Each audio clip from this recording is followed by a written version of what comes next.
रागिनी की नई नई शादी हुई थी। शादी के बाद रागिनी और उसके पति का गृह प्रवेश था।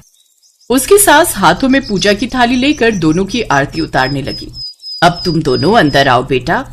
इतने में रागिनी ने अपने पति रौनक का हाथ पकड़ा और उससे कहा, रौनक चुपचाप क्यों खड़े हो, जल्दी चलो अंदर, हमें सुहाग रात की तैयारी भी तो करनी है, मैंने बहुत कुछ सोच रखा है। रागिनी के इतना बोलते ही उसके सास ससुर और उसकी ननद परी हैरान हो गई। परी ने अपनी माँ के कान में कहा, माँ भाभी तो बहुत बेशर्म है, देखो भैया का हाथ पकड़ करके उन्हें अंदर लेकर चली गई, इतना भी नहीं देखा कि उनके ससुर जी सामने खड़े हैं। अरे अब तुम लोग क्या खुशहाल खुसर भुसर करने लगी, जाओ जाकर आगे की रस्मों की तैयारी करो, ज्यादा सोचो मत। आजकल की लड़कियां बहुत खुले विचार की होती हैं, ये सब चलता है। खैर अपने कमरे में पहुंचते ही रागिनी ने दरवाजा बंद कर दिया और उसने अपने सारे कपड़े उतार कर शॉर्ट्स पहन लिए। यार आज तो हालत खराब हो गई मेरी, पता नहीं लोग इतने भारी भारी गहने और कपड़े कैसे पहन लेते हैं। रागिनी, ओपन माइंडेड होना अच्छी बात है, पर तुम कुछ ज्यादा ही कर रही हो। अब मैं तुम्हारी जिंदगी में आ गई हूँ ना, अब तो तुम भी मेरे जैसे ही मॉडर्न ख्यालातों के बन जाओगे। अब मुंह मत बनाओ और बातें करो। तभी घर का दरवाजा खटखटाया। रागिनी ने दरवाजा खोला तो बाहर उसकी सास और ननद खड़ी थी। दोनों ही उसे शॉर्ट ड्रेस में देखकर दंग रह गई। भाभी आपकी अभी भी शादी हुई और आप इस शॉर्ट ड्रेस में खड़ी हैं। अरे तो इसमें क्या प्रॉब्लम है, क्या मैं पहली ऐसी लड़की हूं जिसने शॉर्ट ड्रेस पहन रखी है। देख बहू, ये सब अच्छी बात नहीं है, थोड़ी तो शर्म कर ले। थोड़ी देर में तेरी मुंह दिखाई की रस्म होने वाली है, जल्दी से तैयार हो जा और हाँ साड़ी पहन कर आना, शॉर्ट ड्रेस में ना चली आना। सासू माँ चिल मारो, ज्यादा टेंशन नहीं लेने का, इतना तो मुझे भी पता है कि मुंह दिखाई की रस्म में साड़ी पहनते हैं। शाम को मुंह दिखाई की रस्म शुरू हुई।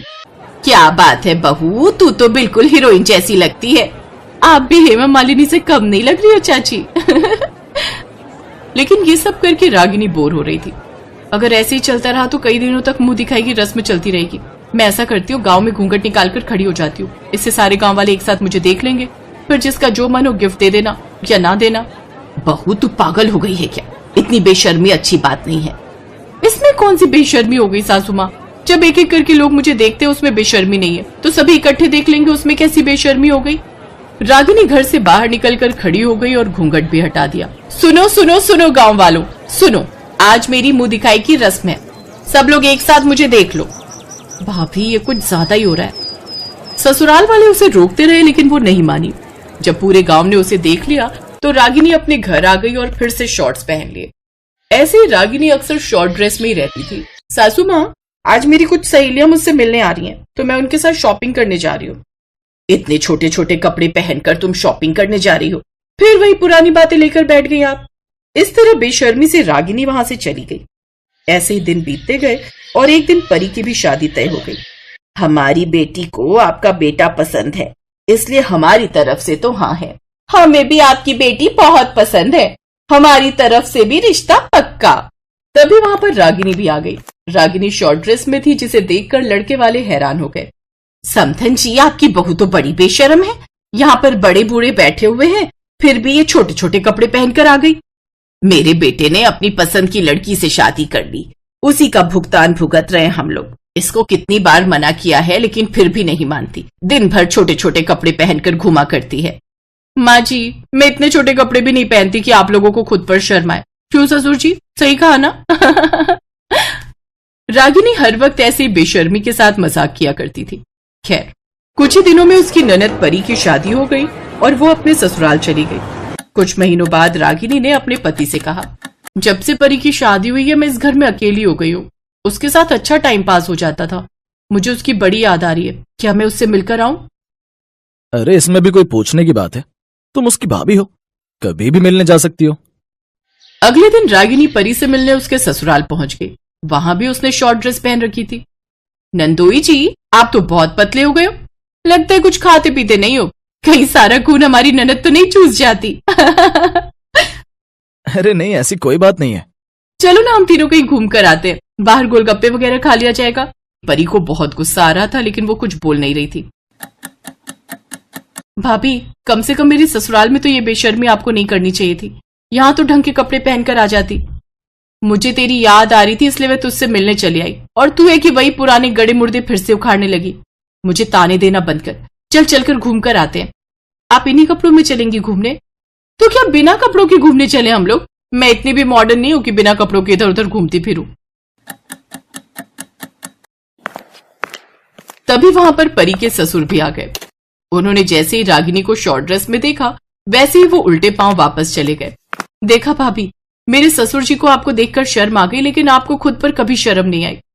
देखो परी, जिसको शर्माना है वो शर्माए, मुझे शर्म नहीं आती, इसमें मेरी क्या गलती है? अब यहाँ बकवास करना बंद करो और चलो।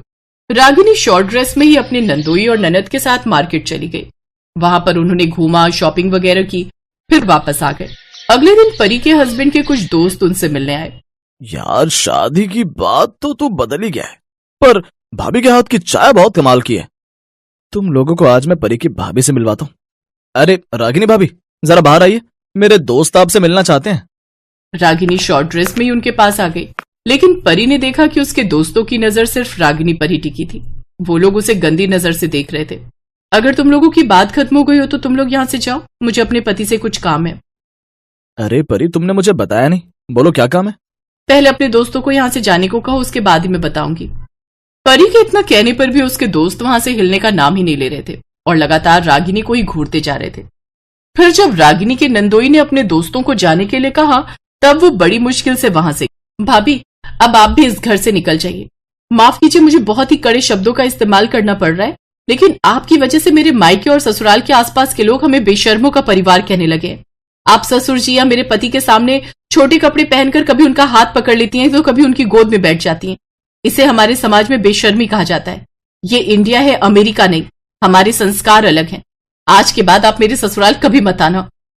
अपनी ननद के मुंह से पहली बार इतने कठोर शब्द सुनकर रागिनी को बहुत बुरा लगा। वो इसी वक्त बिना कुछ बोले अपने ससुराल वापस चली गई। लेकिन उस दिन के बाद से उसने शॉर्ट ड्रेस पहनना बंद कर दिया। उसने अपनी शॉर्ट ड्रेसेस को आग लगा दी और साड़ी पहनकर अपनी सास के पास आई। कौन है तू? हमारे घर में कैसे घुस आई? अरे सासू माँ, मैं हूँ आपकी बहू रागिनी। मैंने आज से शॉर्ट ड्रेस पहनना बंद कर दिया है। पर यह चमत्कार हुआ कैसे? सासू माँ, मुझे नहीं पता था कि मेरे छोटे कपड़े पहनने की वजह से आसपास समाज में आप लोगों को इतना कुछ सुनना पड़ता होगा या बेइज्जती होती होगी। जब मैं परी के घर गई तब उसने मुझे इस बात का एहसास कराया। मेरी वजह से सब उनके परिवार को बेशर्म परिवार कहने लगे थे और हमारे परिवार को भी। ये बात मुझे परी ने बताई और उसने मुझसे कहा कि आज के बाद मेरे ससुराल मत आना। उस दिन मुझे एहसास हुआ कि मैं कितना गलत कर रही थी। अब मैं परी से मिलने जा रही हूँ और उसे सरप्राइज दूंगी। वो बहुत खुश होगी। अगले दिन रागिनी अपनी सास को लेकर परी के घर गई और उससे माफी भी मांगी। परी ने भी अपनी गलती की माफी रागिनी से मांग ली और वो लोग खुशी खुशी रहने लगे। गौतम की शादी रश्मि के साथ हुई थी। आज उनकी फर्स्ट नाइट थी। फूलों से सजे बिस्तर पर बैठी रश्मि बहुत ही खूबसूरत लग रही थी। गौतम उसके पास गया और उसके बिस्तर पर बैठ गया और उसके हाथों को अपने हाथों में थाम लिया। गौतम ने जैसे ही ये किया, रश्मि ने अपना हाथ खींच लिया। गौतम ने फिर से उसका हाथ पकड़ा और उसे गले से लगाने की कोशिश की तो रश्मि अपना सिर नीचे झुकाकर बैठ गई। ओहो, शर्मा गई। लेकिन तुम्हारी इस अदा ने मुझे और भी दीवाना बना दिया रश्मि। चलो अब शर्माना छोड़ो और मेरी बाहों में आ जाओ और भूल जाओ सब कुछ। जी वो। अरे क्या हुआ? खुलकर बोलो जो बोलना है। गौतम के अनुरोध पर रश्मि ने जो कहा वो उसे बहुत अटपटा लगा। ये कैसी मन्नत मांगी है तुमने? सुहागरात का इंतजार तो सबको होता है। जी होता तो है, लेकिन मैंने शादी के पहले ही आपकी लंबी उम्र और हम दोनों का प्रेम खूब बढ़े, इसके लिए ये मन्नत मांगी थी। और मन्नत मांगते वक्त ये कहा था कि शादी के 1 महीने बाद ही मैं अपने पति के साथ खुलकर प्रेम करूंगी। 1 महीने तक हम रहेंगे तो इसी कमरे में, लेकिन एक दूसरे को स्पर्श नहीं करेंगे। हाँ चलो, अब तुमने मन्नत मांगी है और वो भी मेरी लंबी उम्र और आपस के प्रेम के लिए, तो मैं तुम्हारी बात का मान रखूंगा। दोनों की शादी को 3 दिन हो गए थे। गौतम कैलेंडर में दिन ही गिन रहा था। एक सुबह जब गौतम शेविंग कर रहा था तभी दरवाजे पर दस्तक हुई। रश्मि, रश्मि, दूध वाला होगा, जरा दूध ले लो। रश्मि ने दरवाजा खोला। दरवाजे पर दूध वाला ही था। रश्मि ने दूध का बर्तन दूध वाले के आगे इस तरह रखा कि उसका हाथ दूध वाले के हाथ से सट गया। दूध वाले ने अपना हाथ हटाना चाहा तो रश्मि ने जानबूझकर उसके हाथ से अपना हाथ रगड़ना शुरू कर दिया। अरे मालकिन, ये क्या कर रही हैं? 3 दिन पहले ही तो इनकी शादी हुई है। क्या हुआ भैया, क्या सोचने लगे? कुछ नहीं मालकिन। ये कहकर वो हड़बड़ाकर वहां से जाने लगा तो रश्मि ने उसे देखकर अपनी एक आंख दबा दी। रश्मि की इस हरकत से उसे जोर का झटका लगा और वो पूरे रास्ते यही सोचता गया कि गौतम जी की शादी गलत लड़की से हो गई है। बताओ, 2 दिन हुए शादी को और वो पराये मर्द को न सिर्फ छू रही है बल्कि आंख भी मार रही है। छी छी छी छी, घोर कलयुग आ गया है। एक दिन जब गौतम ऑफिस गया हुआ था तो कपड़े लेने के लिए धोबी उनके घर आया। मालकिन, आपने कपड़े निकाल कर रखे हैं ना? कपड़े निकाल कर? रश्मि ने ये बात इस अंदाज में कही कि धोबी रमनलाल झेप गया। धोबी जब कपड़े लेकर जाने लगा तो रश्मि ने उसे देखकर भी आंख मार दी। रमनलाल के जहन में भी वही सब चलने लगा जो दूध वाले पंकज के जहन में चल रहा था। रश्मि का ये बर्ताव धीरे धीरे मोहल्ले वालों के बीच चर्चा का विषय बन गया था। एक दिन जब गौतम ऑफिस से घर लौटा तो सोसाइटी के गेट पर खड़े गार्ड ने उससे कहा, राम राम साहब। राम राम भाई, राम राम। जी साहब, वो मुझे आपसे कुछ कहना था। तुम्हें फिर से पैसा चाहिए? अरे नहीं साहब, वो कुछ और बात है। उसके बाद गार्ड ने गौतम से जो कहा उसे सुनकर गौतम का पारा 7वें आसमान पर पहुंच गया। तुम पागल तो नहीं हो गए या होश खो दिए अपने? तुझे पता भी है तुम मेरी पत्नी के बारे में क्या कह रहे हो? साहब, मैं झूठ नहीं बोल रहा हूँ। आप जब ऑफिस चले जाते हैं तो मेम साहब हर दिन मुझे बुलाती हैं, कभी मेरा हाथ पकड़ती हैं और कभी आंख मारती हैं। देखो, तुम बर्दाश्त की सीमा मत लांघो, नहीं तो तुम्हारी शिकायत मैं सोसाइटी में कर दूंगा। तुम्हारी नौकरी चली जाएगी। ये कहकर गौतम वहाँ से निकल गया। लेकिन कुछ दिनों बाद जब दूध वाले और धोबी ने यही बात गौतम से कही तो वो सोचने पर मजबूर हो गया।